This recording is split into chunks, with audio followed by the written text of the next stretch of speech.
Academic Writing Month, Journal Paper Writing Plan, Sprint Edition, Session 4, Results and Discussion.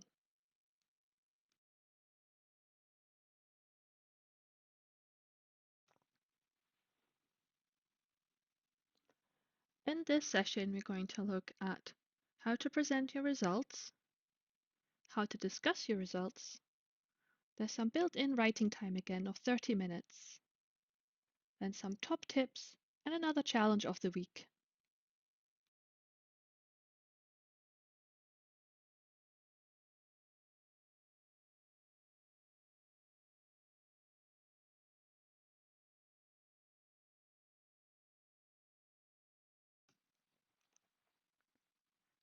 We are still using the article design canvas from the academic toolkit to help us outline and plan our paper. And as you can see, result and discussion both have their own sections within the article design canvas.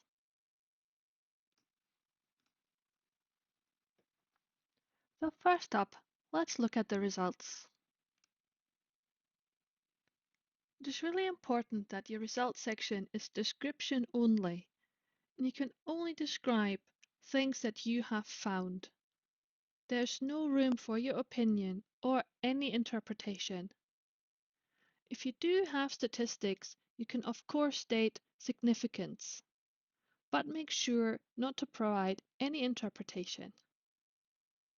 And all of your results presented in the section should correlate to a method in your method section. This is your way to report your findings, and this is the foundation for your discussion.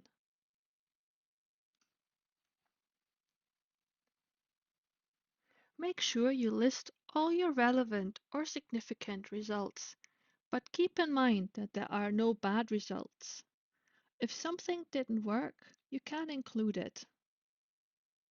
If you have presented some of your findings already, for example at a conference or a seminar, use those materials as a guide.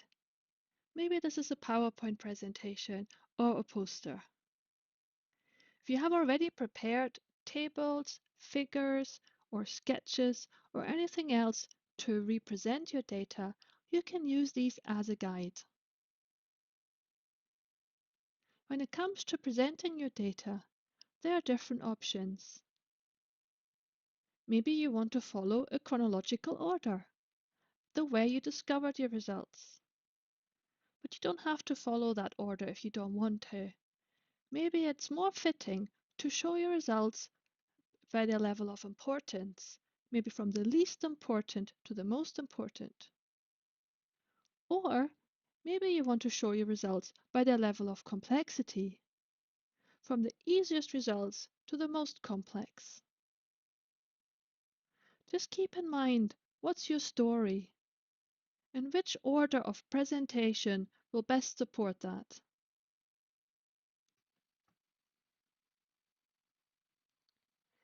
If you do have tables, figures, flowcharts, or anything else representing your data or your findings, you can use those as a guide. Have them on the page first and write around them, but make sure that you can only describe what you can see or what you have found, no interpretation. Make sure you introduce your tables or figures or anything else in the text before you show them. I know sometimes that is not possible because manuscripts for peer review might ask you to place them all at the end. However, for your writing, it can be important to have the text first and then show the relevant figure or table or flowchart. The only time you might have a little bit of interpretation as part of your results is when you combine the results and discussion chapters. Make sure that it's still clear what is in the objective description of your results and what is your interpretation of those results. And again, remember that negative or null results might be included in your results section. That is not only good practice, but it might help your discussion later on. If for some reason you don't have any figures or tables or flowchart to present your results in, then go back to the storytelling approach as this becomes more important now. And you want to consider the order and the relationship of your results and in which way you would like to present those. But maybe there's a way you could add a flowchart or another visual representation of your results. Just have a think about it.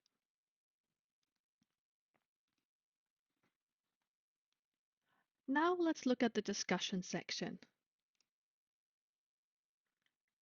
The discussion is one of the most important parts of your paper. It explores the underlying meaning of your research.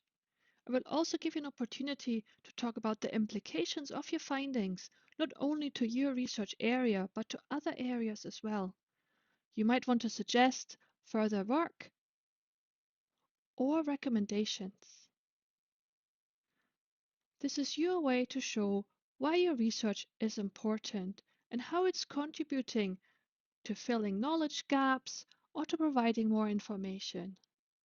Maybe it's also showing new gaps that might be emerging based on your research. This is also the space for you to be subjective, and you can discuss your results in creative ways, but make sure everything is an evidence-based interpretation. This is the part in your paper to give meaning to your results.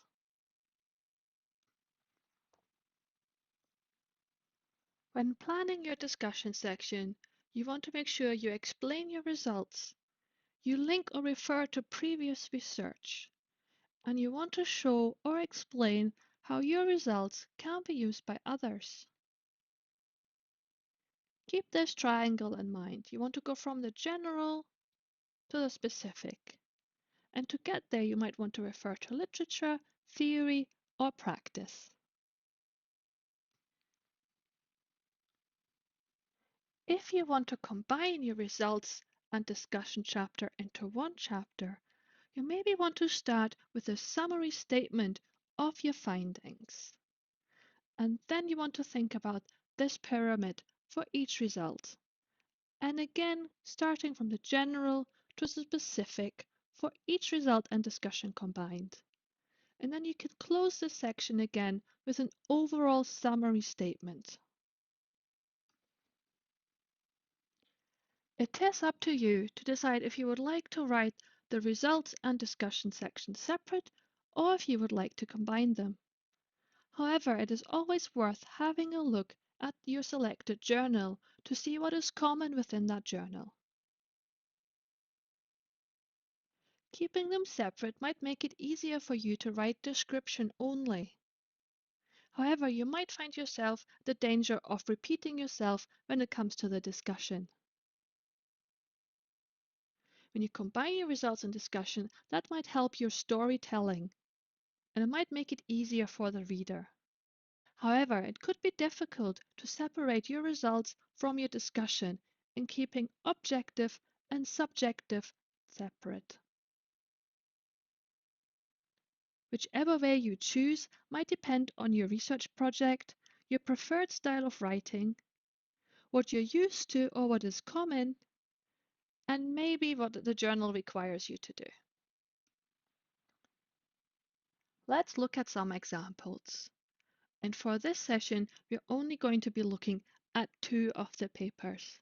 That is the paper from the Journal of Structural Geology and the paper from the Journal of Hellenic Studies. That is because they show quite well how to write the results and discussion sections. So looking at the paper from the Journal of Structural Geology, for the results part, we can see here that they have the header Sample Description. And within that, we have the subheader 4.2 Microstructures and Vein Filling Minerals of the Vein. You can see that they give in detail, what thickness those veins are measured in, and they refer to some figures. But they don't tell us if these measurements are big or small.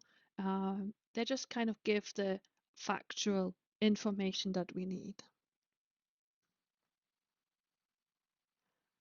Now looking at the discussion part of the same paper, We can see here the header discussion and then a subheader possible formation mechanisms. And you can see they use the word possible here because it is not certain, so they're leaving room for interpretation. We can see again they're referring to figures, but now the language has changed a little bit. You can see here it says allows the proposition of two different vein formation mechanisms. They're now telling us how they think these veins formed. Another word you might use in discussions is the word suggesting.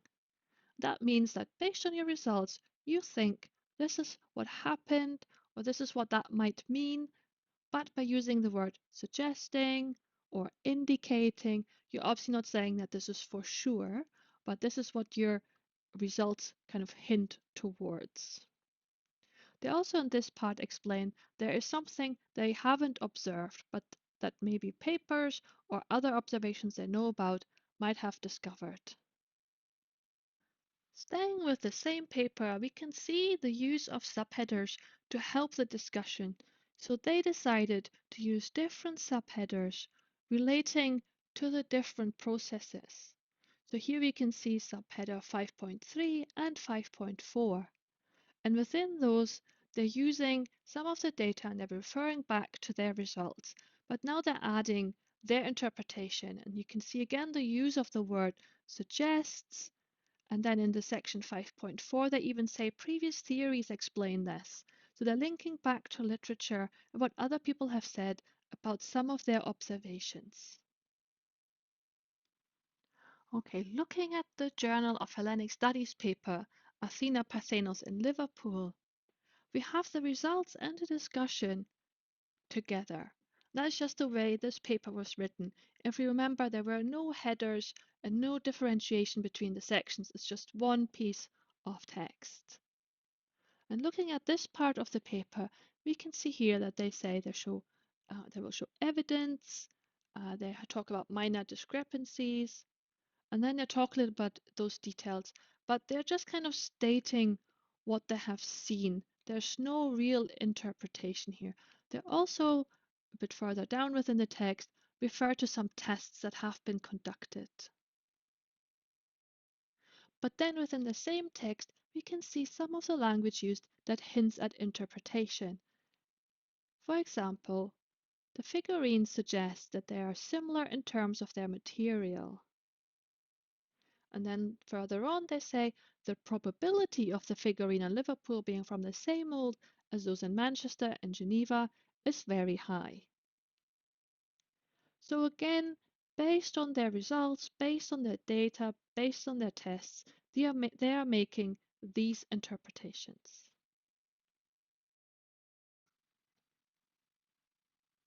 And still staying with the Journal of Hellenic Studies paper, we can now see that further on in the paper, they still talk about their discussion and their interpretation. Now they just give a little bit more information what it means if these figurines are from the same mold, and what that might mean for other people's interpretations of similar figurines. And now it is over to you again for some focused writing time. If you want to start with your results, then maybe you want to start by listing your key findings. You can even use them as headers. You can always change that later. If you do have any of your data or evidence in tables or figures or flowcharts or any other visual representation, you might want to add that to your text and then start by explaining what you see. If you're a little bit further ahead and you want to focus on your discussion section, then start by listing a key reference for each of your findings. Once you have done that, you then want to explain what your data or your findings or your themes mean to your own study, to the wider research area, maybe what it means to practice, or the theory. And with that, it's over to you, either for 30 minutes of focused writing time accompanied by piano music, or you can skip forward to the top tips and the challenge of the week.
5 more minutes left.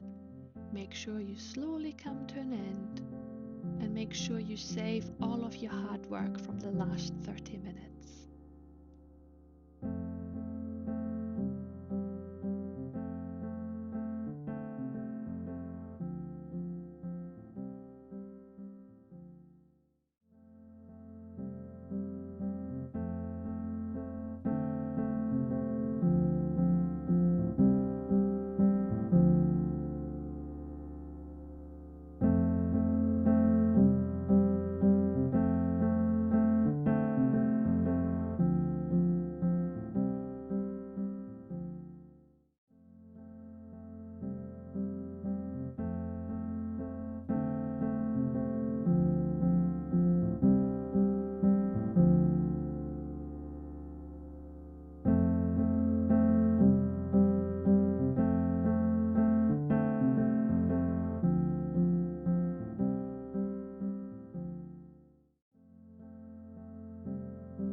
To summarize today's session, I want to share a couple of top tips with you. Remember your story and what you're trying to get across to the reader. Then think about what story is your data supporting and how do you best present your data to support your story. You might want to start with your key findings as headers to get you going, and you might want to add figures or tables or any other visual representation of your data. If you're not sure how to get started, just pretend you're explaining it to someone, and you can even use the voice recorder function within Word to do that. And then you just edit that later. If you find yourself interpretation creeping into your writing, make sure you look out for keywords when editing. You might want to highlight those sections and then separate them out. Remember, it's up to you if you want to keep results and discussion separate or if you would like to combine them. For this week's challenge for the week, I invite you to write with someone else. I know this is a little bit difficult at the moment. You might not be able to be physically in the same room. However, you could meet online, or you can just make a time via text message, for example. Or you might want to try one of the virtual writing retreats or online study rooms. And I will link to the ones I'm aware of below in the comments and on my blog. If you do write with someone else, try and keep to a structure. Have a fixed time you would like to write for. I recommend a minimum of 1 hour. You would want to have a little check-in at the start where you set your goal for the hour. Then you write for 1 hour and then you meet for a check-in. This could all be done via text if you would like to. Hope you enjoyed today's session. Please comment below and share the video. There's one more session left in the Academic Writing Month Journal Paper Writing Plan Sprint Edition. That is Session 5, Conclusions. And that will be out on Wednesday, the 25th of November.